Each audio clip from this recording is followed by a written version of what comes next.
Paris நகரில் உள்ள வர்சைஸ் என்ற இடத்தில் ஒரு அழகிய பார்க். இது பழைய பிரான்ஸ் அரசர்களின் இடமாக இருக்கின்றது. பெரிய ஒரு அரண்மனைகள் சார்ந்த அரண்மனையும் உள்ள இடங்களும் சேர்ந்து அதாவது பிரிட்டிஷ் பெரிய பல்லசியல் இவர்களும் பெரிய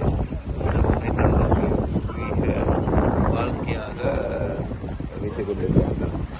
இது மிகவும் பார்ப்பதற்கு ஒரு அற்புதமான இடம்.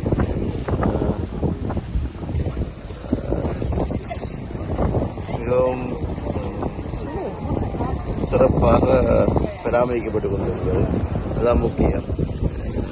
இன்று வரைக்கும் அதை பராமரித்துக் கொண்டிருக்கிறார்கள்.